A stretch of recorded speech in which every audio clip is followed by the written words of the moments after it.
with the PSAL, again, guys like Tarik that's been in the PSAL, been in the DOE for a long time, it's not legit to them until their name appears on the PSAL website. What was it like when you saw your name as the head varsity basketball coach of the Boerum Hill Panthers? Jaguars. Forgive me. What was it like when you saw your name up there on the website, man?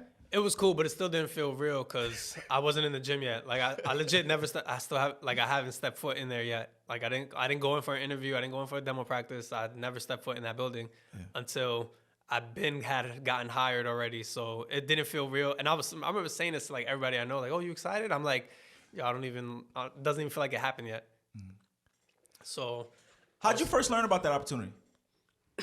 It's funny, two of my friends had emailed it to me like within 5 minutes apart. So I guess they, athletic directors blast out emails to other athletic directors when they need a candidate. So he had done, the athletic director from Boerum had actually did that.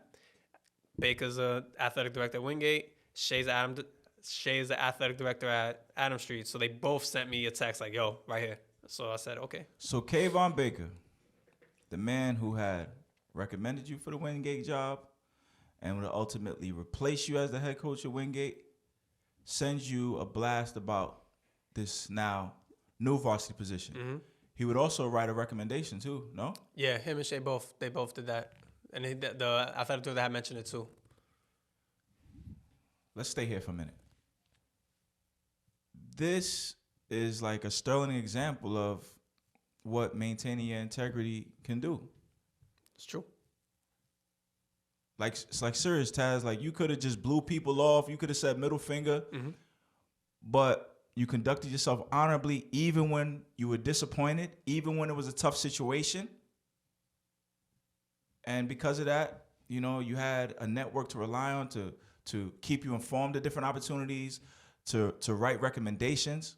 We go back to your time being a volunteer assistant, You didn't make the Brooklyn College team, but you said, you know what? I'm going to use this opportunity to learn something, expand my network. Mm-hmm. Two guys you mentioned, Brian, Shay, Kayvon Baker, individuals that were around that team. Baker was playing, Shay was coaching. You said, I'm going to use this opportunity. And it paid dividends in the end. Definitely did. And that's what I wanted this podcast to be about. Salute to you. Salute to all parties involved, man. I want your young athletes to know that, you really paid your dues. You know what I'm saying? Like, you've been through the run. And I don't even think you knew it. When I was telling you, yo, Taz, I want you to podcast, you're like, yo, what we going to talk about? Like, yo, bro, you got a story. You got a story to tell. Mm-hmm. Now, Boerum Hill. Jaguars. There's a young man on that team. I don't want to mention his name. I don't want to put pressure on these kids. I'll let the kids be kids. There's a young man on that team. Mm-hmm. Who many would consider the best player. That's subjective. Objectively speaking, he was the leading scorer last year. Nah, he actually wasn't. There was another kid. He graduated though, but there was another kid that he was the leading scorer, leading rebounder. Like he he put in a lot of work. That kid I'm talking about, he torched us when he came to Wingate, right? All right. This young man, who's probably going to play big minutes for you this year, he was with us all summer with LTG. Mm-hmm. That was another thing that helped get the job too. That I already coached their best player returning, and I'm sure he was like signed off. His parents signed off. Spoke highly of me probably, and again, guys Taz, looking forward to it.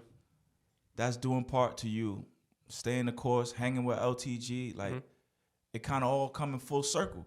So one of your better players you're very familiar with.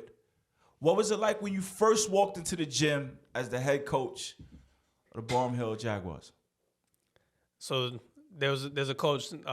He used to work there as a sub. So and he's still like involved with the school. So he was running workouts like twice, 2-3 times a week for them, which was great because kids need to get in shape. While they were looking for a head coach, he was holding it down. Yeah.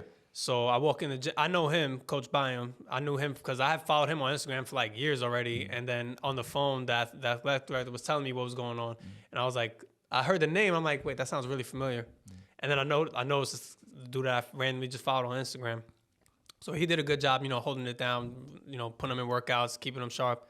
And I'm walking in the gym, but like aside from him, I don't know nobody. Like I don't even know who the athletic director looks like. I only know the one player that I've seen before, and then that was it. So I'm walking in the gym and I just see guys like, working out. But I'm taking looks who's who. But it was kind of weird because, there was a couple middle school kids working out. There was a couple managers working out. So I didn't know who was who exactly. But it was cool because like that was going to be my program. So just, meeting new people, seeing all the kids, talking to them afterwards, like, hey guys, I'm your new coach. Like, let's get ready to work. How conscious are you about making a first impression with new kids, a new team? I mean, you're a teacher, so you walk into a classroom for the first time many a times. But how conscious are you of, I need to make a first impression. I need to be stern. I need to do this. Like, talk to me about that. I didn't really care about that because, one, the kids want to be there. Mm-hmm. Like, a first impression might be important when you got to convince somebody something, So they're already trying out for the team. They're already on the team. Like, they already want to play basketball. They go to the school. They're not, they're already on. A first impression isn't as important. And also, too, they're gonna see me every day for the next 4 months or however long the season is. So that first impression is gonna go, even if it is a good, bad one, it's not gonna matter because they're gonna have 5 months of me every day. So I didn't really put too much stock into that. It didn't cross my mind at all. Where do you begin? This team, those players are familiar with each other. You're the new person, but you're the authority figure. Like, where do you start? You're learning your team while also trying to coach them. Like, talk to me about that dynamic.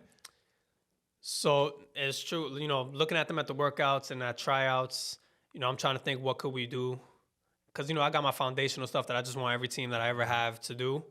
But also I got to be aware that, we team's not the same. We worked at Adam Street when we had real small and fast. And we worked at Wingate when we were a little bit taller. Like, it's not the same as a JV at Lincoln. So every team is different. So I just sat down and tried to think, like, all right, what could we do that is going to put us in a best possible situation to score and defend, like, offensively and defensively. So, I went to a clinic, watched some YouTube videos, just try to learn the game, try to learn some new things. And offensively, we're trying new stuff that I haven't ran before. Defensively, we're sticking with my regular stuff for now, but you never know. Things as the season goes on, you might need to adjust, you might need to adapt. What did that player from LTG say when he first saw you as his head coach now? He didn't even say nothing. Like, he was just like, all right, see you later. Like, he didn't really. I was talking to him a little bit over the phone, like, what's going on, and he gave me the rundown. But he didn't really But I'm a quiet person too, though. So my mom will walk in and I'll be like, oh hey, so. I'm not much of a talker, so when another kid doesn't really try to talk to me too much or whatever, I don't really take that as a sign of disinterest or anything. I'm just like, just don't feel like talking. Taz, you back at the show, baby. Back. You back at the show. Varsity basketball. Mm-hmm. What'd you tell Lincoln when it was time to go? What was that like? Yo, they had found out before I did. Oh, shoot, they found out what before you did? About the interviews and demo practices and stuff. It was weird. So, because a kid...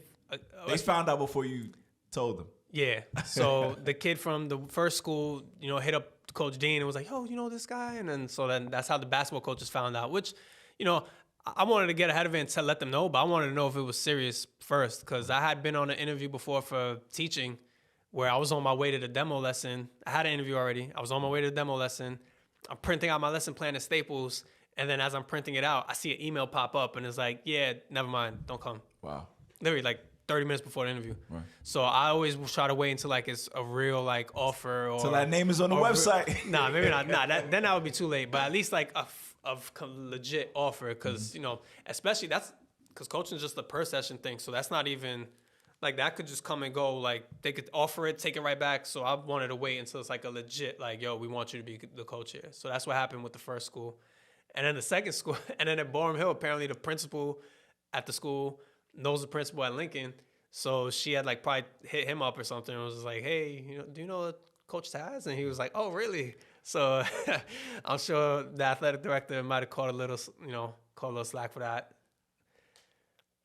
I told her too. I was like, yo, my bad. But I told her the same thing that I told you just now. I want to wait till things are actually legit. I just had a phone call with the guy. That doesn't mean I'm being offered anything. Yeah.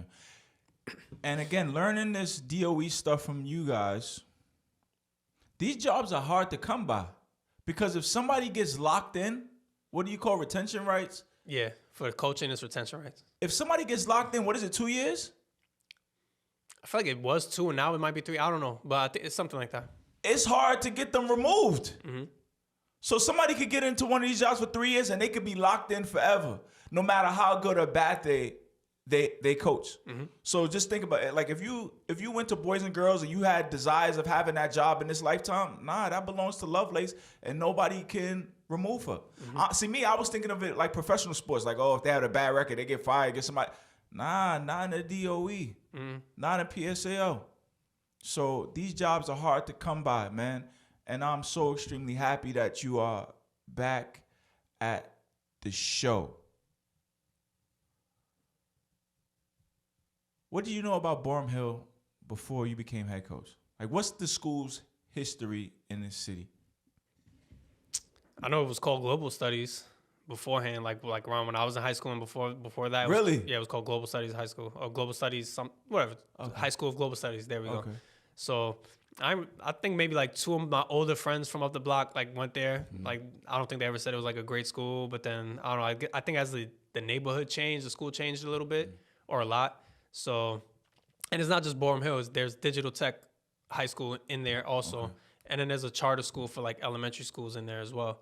So, yeah, I didn't really know too much about it. I just knew it was downtown and it was like a nice little school. Mm-hmm. And that there's a middle school there too. Okay. I realized that late too, because when I'm looking, I see there's however many students that are enrolled at Boerum Hill, but then I'm thinking, all right, for a high school, that's not too bad.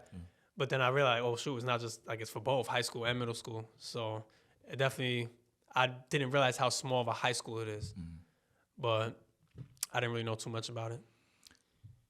I had a few coaches come on this podcast, Lovelace, Bud. They talk about the importance of working in the same building that you're coaching. That's not going to be a situation. You work at Abraham Lincoln, you'll coach at Boerum Hill. Mm-hmm.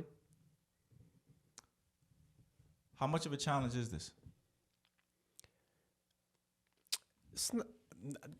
I wouldn't know it's a challenge until something challenging happens. Mm-hmm. So as of right now, everything's cool because like kids on the team don't really get into trouble. You know, guys normally do what they're supposed to do. So I guess that's going to help smooth things over. But I'm sure if people start acting up, it's going to be a thing. But I think as long as the communications is open between me and the dean of the school or the principal or the AP, whoever's in charge of like discipline and stuff, I think it should be fine. Because when I was at Adams Street, Coach Shea never worked there. But he would know about things before the kids even found out. Like, so as long as that communication is flowing on both sides, I think it shouldn't be an issue. From a basketball perspective, just connecting with kids that, like, if you're a basketball coach, if you're on the campus, you might recognize a kid that has potential who had no interest in coming to tryouts. You may be able to snatch them up, or you can connect with the students that could be potential managers. Like, how do you plan on being a presence on the campus? Well, first, the athletic director is also the phys ed teacher, so he has his eyes out for kids that could potentially be on the team and whatnot. Like even at tryouts, he gave me the run. Like when I went to the workouts, he gave me the rundown. Like, oh, this kid is it? Like who's who and who could hang, who can't. So he helps out a lot with that. And then probably once the season ends, I probably have to like tap into the middle school kids at the school and just try to start running a little grooming workout. Yeah. Got to.